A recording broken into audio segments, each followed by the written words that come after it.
हर हर महादेव। प्रिय श्रोताओं, सोमवार का दिन भगवान शिव को समर्पित होता है और आज इस वीडियो में हम सोमवार के संपूर्ण व्रत कथा सुनेंगे। आइए कथा आरंभ करते हैं। पौराणिक कथा के अनुसार एक बार किसी नगर में एक साहूकार था। उसके घर में धन की कोई कमी नहीं थी, लेकिन कोई संतान न होने के कारण वह बड़ा दुखी था। संतान प्राप्ति के लिए वह हर सोमवार को व्रत रखता था और पूरी श्रद्धा के साथ शिव मंदिर जाकर भगवान शिव और माता पार्वती की पूजा किया करता था। उसकी भक्ति देखकर एक दिन माँ पार्वती प्रसन्न होकर भगवान शिव से साहूकार की मनोकामना पूर्ण करने का निवेदन करती है। पार्वती जी के आग्रह पर भगवान शिव ने कहा, हे देवी, इस संसार में हर प्राणी को उसके कर्मों का फल मिलता है और जिसके भाग्य में जो हो उसे भोगना ही पड़ता है। लेकिन पार्वती जी ने साहूकार की भक्ति देखकर उनकी मनोकामना पूर्ण करने की इच्छा व्यक्त की। माता पार्वती के आग्रह पर भगवान शिव ने साहूकार को पुत्र प्राप्ति का वरदान तो दिया, लेकिन उन्होंने बताया कि यह बालक केवल 12 वर्षों तक ही जीवित रहेगा। माता पार्वती और भगवान शिव की इस संवाद को साहूकार सुन रहा था, इसलिए उसे ना तो इस बात की खुशी हुई और ना ही कोई दुख, बल्कि वह पहले की तरह ही शिव जी की पूजा किया करता था। कुछ समय के बाद साहूकार की पत्नी ने एक पुत्र को जन्म दिया। जब वह बालक 11 वर्ष का हुआ तो उसे पढ़ने के लिए काशी भेज दिया गया। साहूकार ने पुत्र के मामा को बुलाकर उसे बहुत सारा धन देते हुए कहा कि तुम इस बालक को काशी विद्या पढ़ने के लिए लेकर जाओ। तुम लोग रास्ते में यज्ञ कराते जाना और ब्राह्मणों को भोजन दक्षिणा देते हुए जाना। दोनों मामा भांजे इसी तरह यज्ञ कराते और ब्राह्मणों को दान दक्षिणा देते काशी नगरी निकल पड़े। इस दौरान रात में एक नगर पड़ा जहां नगर के राजा की कन्या का विवाह होना था, लेकिन जिस राजकुमार से उसका विवाह होने वाला था वह एक आंख से काना था। राजकुमार के पिता ने अपने पुत्र के काना होने की बात को छुपाने के लिए सोचा कि क्यों ना उस साहूकार के पुत्र को दूल्हा बनाकर राजकुमारी से विवाह करा दूं और विवाह के बाद इसको धन देकर विदा कर दूंगा और राजकुमारी को अपने नगर ले जाऊंगा। लड़के को दूल्हे के वस्त्र पहनाकर राजकुमारी से विवाह करा दिया। साहूकार का पुत्र ईमानदार था, उसे यह बात सही नहीं लगी, इसलिए उसने अवसर पाकर राजकुमारी के दुपट्टे पर लिख दिया कि तुम्हारा विवाह तो मेरे साथ हुआ है, लेकिन जिस राजकुमार के संग तुम्हें भेजा जाएगा वह एक आंख से काना है। मैं तो काशी विद्या पढ़ने जा रहा हूँ। जब राजकुमारी ने चुनरी पर लिखी बातें पढ़ी तो उसने अपने माता पिता को यह बात बताई। राजा ने अपनी पुत्री को विदा नहीं किया, फिर बारात वापस चली गई। दूसरी ओर साहूकार का पुत्र और उसका मामा काशी पहुंचे और वहां जाकर उन्होंने यज्ञ किया। जिस दिन साहूकार का पुत्र 12 वर्ष का हुआ, उसी दिन यज्ञ का आयोजन भी था। लड़के ने अपने मामा से कहा कि मेरी तबीयत कुछ ठीक नहीं है। मामा ने कहा कि तुम अंदर जाकर आराम कर लो। भगवान शिव के वरदान अनुसार कुछ ही देर में उस बालक के प्राण निकल गए। मृत भांजे को देखकर उसके मामा ने विलाप करना शुरू कर दिया। संयोगवश उसी समय भगवान शिव और माता पार्वती उधर से जा रहे थे। पार्वती जी ने भोलेनाथ से कहा, स्वामी, मुझे इसके रोने का स्वर सहन नहीं हो रहा है। आप कृपया इस व्यक्ति के कष्ट को अवश्य दूर कीजिए। जब भगवान शिव मृत बालक के समीप गए तो वह बोले कि यह उसी साहूकार का पुत्र है जिसे मैंने 12 वर्षों की आयु का वरदान दिया था। अब आज इसकी आयु पूरी हो चुकी है। लेकिन मातृभाव से विभोर माता पार्वती जी कहने लगी, हे महादेव, आप इस बालक को और आयु देने की कृपा करें, नहीं तो इसके वियोग में इसके माता पिता भी तड़प तड़प कर मर जाएंगे। माता पार्वती के पुनः आग्रह पर भगवान शिव ने उस लड़के को जीवित होने का वरदान दिया। शिव जी की कृपा से वह लड़का जीवित हो गया। शिक्षा पूरी करके लड़का मामा के साथ अपने नगर की ओर वापस चल पड़ा। दोनों चलते हुए उसी नगर में पहुंचे जहां उसका विवाह हुआ था। उस नगर में भी उन्होंने यज्ञ का आयोजन किया। उस लड़के के ससुर ने उसे पहचान लिया और महल में ले जाकर उसकी खूब आव भगत की और अपनी पुत्री को धूमधाम से विदा कर दिया। इधर साहूकार और उसकी पत्नी भूखे प्यासे रहकर अपने बेटे की प्रतीक्षा कर रहे थे। उन्होंने प्रण कर रखा था कि अगर उन्हें अपने बेटे की मृत्यु का समाचार मिला तो वह भी प्राण त्याग देंगे। परंतु अपने बेटे के जीवित होने का समाचार पाकर वे बेहद प्रसन्न हुए। उसी रात भगवान शिव ने साहूकार के स्वप्न में आकर कहा, हे श्रेष्ठी, मैंने तेरे सोमवार के व्रत करने और व्रत कथा सुनने से प्रसन्न होकर तेरे पुत्र को लंबी आयु प्रदान की है। इसी प्रकार जो कोई सोमवार व्रत करता है या कथा सुनता है या पढ़ता है, उसके सभी दुख दूर होते हैं। प्रेम से बोलिए शंकर भगवान की जय। एक बार भोलेनाथ और माता पार्वती जी मृत्यु लोक में भ्रमण करने पधारे। दोनों विदर्भ देश में अमरावती नाम की सुंदर नगरी में जा पहुंचे। यह नगरी सभी प्रकार के सुखों से भरपूर थी। वहां बहुत सुंदर सुंदर शिव जी के मंदिर भी थे। भगवान शंकर देवी पार्वती जी के साथ उन्हीं में से एक मंदिर में निवास करने लगे। एक दिन माता पार्वती ने भोलेनाथ के साथ चौसर खेलने की इच्छा प्रकट की। भगवान शिव ने उनकी बात सुन ली और वे दोनों चौसर खेलने लगे। तभी मंदिर का पुजारी पूजा करने आया। माता पार्वती ने पुजारी से पूछा, पुजारी जी बताओ, हम में से कौन जीतेगा? पुजारी जी ने कहा, महादेव ही जीतेंगे। थोड़ी ही देर बाद खेल समाप्त हुआ तो विजय देवी पार्वती जी की हुई। माता पार्वती ने पुजारी जी से पूछा, बताओ पुजारी जी, हम में से विजय किसकी हुई? तब पुजारी जी महादेव को ही विजय होने की बात बताई। यह सुनकर देवी पार्वती जी को पुजारी जी पर क्रोध आ गया और उन्हें कोढ़ी होने का श्राप दे दिया। क्रोध से ग्रस्त पुजारी बहुत दुखी रहने लगे। एक दिन देवलोक की अप्सरा भगवान शिव की पूजा करने के लिए उस शिव मंदिर में आई। पुजारी जी के क्रोध की अवस्था देखकर दया भाव से पूछताछ करने लगी। तब पुजारी जी ने सारी बात अप्सरा को बता दी। उनमें से एक अप्सरा बोली, आप सभी व्रतों में श्रेष्ठ 16 सोमवार के व्रत करो। इससे शिव जी प्रसन्न होंगे और वे तुम्हारे कष्ट अवश्य दूर करेंगे। पुजारी जी ने इस व्रत की विधि पूछी। तब अप्सराओं ने बताया, सोमवार के दिन व्रत रखो, स्वच्छ वस्त्र धारण करो, संध्या और उपासना के बाद आधा किलो गेहूं का आटा लेकर इसके 3 भाग करो। घी, गुड़, दीप, नैवेद्य, पुंगी, फल, बेलपत्र, जनेऊ, चंदन, अक्षत और पुष्प आदि से प्रदोष काल में भगवान शंकर का पूजन करो। 3 भागों में से 1 भाग शिव जी को अर्पण करो, बाकी 2 को शिव जी के प्रसाद के रूप में उपस्थित जन को बांट दो। खुद भी प्रसाद ग्रहण करो। इस तरह 16 सोमवार व्रत करो। 17वें सोमवार को पाव भर की पवित्र आटे की बाटी बनाओ, उसमें घी और गुड़ मिलाकर चूरमा बनाओ, शिव जी को भोग लगाकर उपस्थित भक्तों में बांट दो। इसके बाद परिवार सहित प्रसाद ग्रहण करो, तो इससे सभी मनोरथ पूर्ण हो जाते हैं। ऐसी बात बताकर अप्सराएं चली गई।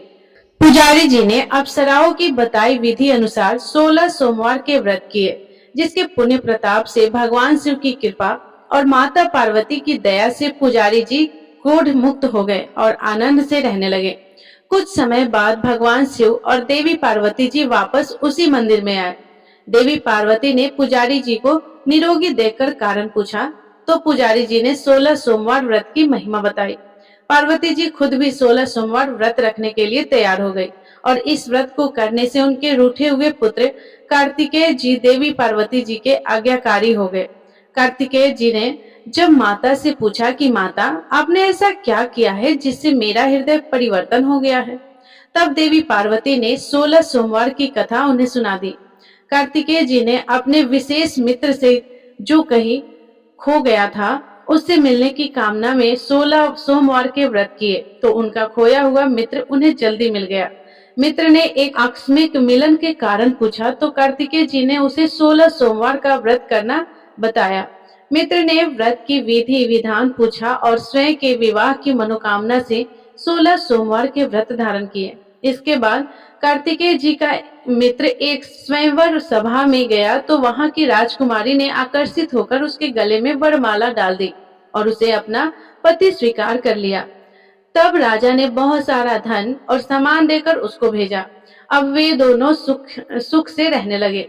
जब 16 सोमवार के व्रत का उसकी पत्नी को पता लगा, तो उसने पुत्र प्राप्ति की कामना से 16 सोमवार के व्रत किए। उसके कुछ समय बाद एक अति सुंदर, सुशील और बुद्धिमान पुत्र प्राप्त हुआ। जब वह बड़ा हुआ तो उसने अपनी माँ से 16 सोमवार व्रत की कथा सुनी। तब उसने भी राज्य अधिकार प्राप्त करने के लिए 16 सोमवार के व्रत शुरू कर दिए। एक राजा को अपनी कन्या के लिए योग्य पुरुष की खोज थी। राजा ने अपनी कन्या का विवाह उस सर्वगुण संपन्न पुरुष से करा दिया। राजा के कोई पुत्र नहीं था, तो उसने अपने दामाद की योग्यता देखकर उसे राजा बना दिया। राजा बनने के बाद भी वह 16 सोमवार के व्रत करता। 17वां सोमवार आने पर उसने अपनी पत्नी से शिव जी की पूजा के लिए मंदिर चलने को कहा। तो उसने दासियों से कहकर पूजा की सामग्री तो भिजवा दी, लेकिन खुद ही नहीं गई। अब इधर राजा ने शिव जी की पूजा समाप्त की तो आकाशवाणी हुई, हे राजा, अपनी रानी को राजमहल से निकाल दे, नहीं तो सर्वनाश हो जाएगा।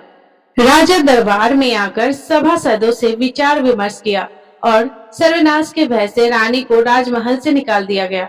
अपने दुर्भाग्य को कोसती हुई रानी नगर से बाहर चली गई। दुखी मन से चलते हुए वह एक गांव में जा पहुंची। वहां पर एक बूढ़ी माई थी जो सूत बेचा करती थी। बूढ़ी माई ने दया करके रानी को अपने साथ सूत बेचने के लिए रख लिया। जब से रानी को साथ रखा, बूढ़ी माई का तो सूत बिकना ही बंद हो गया। बूढ़ी माई ने रानी से वहां से जाने को कह दिया। अब रानी एक तेली के यहाँ काम मांगने गई। उसी समय तेली के मटके चटक गए, सारा तेल बह गया। तेली ने भी उसे वहां से भगा दिया। दुखी होकर रानी एक नदी के पास गई तो नदी का सारा पानी सूख गया। वह एक पेड़ के नीचे बैठी तो पेड़ के सारे पत्ते सूखकर गिर गए। आसपास के लोगों ने जब यह सब कुछ देखा तो उसे पकड़कर मंदिर के पुजारी गोसाई जी के पास ले गए। गोसाई जी देखते ही जान गए कि यह कोई विधि की मारी कुलीन स्त्री है। गोसाई जी ने रानी से कहा कि वह उनके आश्रम में उनकी पुत्री की तरह रह सकती है। अब रानी आश्रम में रहने लगी। रानी भोजन बनाती थी तो उसमें कीड़े पड़ जाते थे, पानी भरकर लाती तो वह गंदा हो जाता था। अब तो गोसाई जी ने एक दिन दुखी होकर उससे पूछा कि बेटी, तुम्हारी यह दशा कैसे हुई? यह किस देवता का कोप है? तब रानी ने शिव जी की पूजा में ना जाने वाली बात गोसाई जी को बताई। तो गोसाई जी बोले, पुत्री, तुम 16 सोमवार के व्रत करो, इससे तुम अपने सभी कष्टों से मुक्ति पा सकती हो।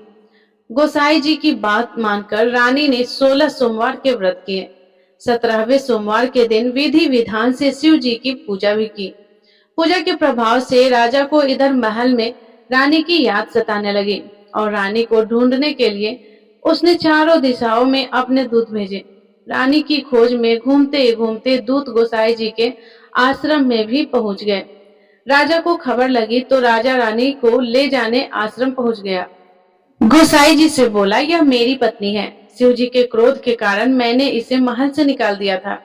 अब जब शिव जी का प्रकोप शांत हो चुका है तो इसे मेरे साथ जाने की आज्ञा दीजिए। गोसाई जी ने रानी को राजा के साथ जाने की आज्ञा दे दी। रानी बहुत प्रसन्न हुई। राजा और रानी के आने की खुशी में नगर वासियों ने खूब सजावट की, मंगल गीत गाए, पंडितों ने मंत्र आदि गाकर स्वागत किया। इस तरह धूमधाम से रानी का महल में प्रवेश हुआ। राजा ने ब्राह्मणों को दान आदि दिए, याचकों को धन धान्य दिया, जगह जगह भूखे लोगों को भोजन खिलाने के लिए भंडारे खुलवाए। राजा रानी 16 सोमवार के व्रत करते हुए शिव जी का विधि विधान से पूजन करते हुए सुख पूर्वक लंबे समय तक जीवन बिताने के बाद शिवलोक को पधार गए। इस प्रकार जो भी मनुष्य मन, वचन और कर्म से भक्ति भाव से 16 सोमवार के व्रत और पूजन विधि विधान से करता है, कथा का श्रवण करता है, वह सभी सुखों को प्राप्त करके अंत में शिवलोक को गमन करता है और यह व्रत सभी मनोरथ पूर्ण करने वाला है। तो सभी प्रेम से बोलिए भगवान भोलेनाथ की जय।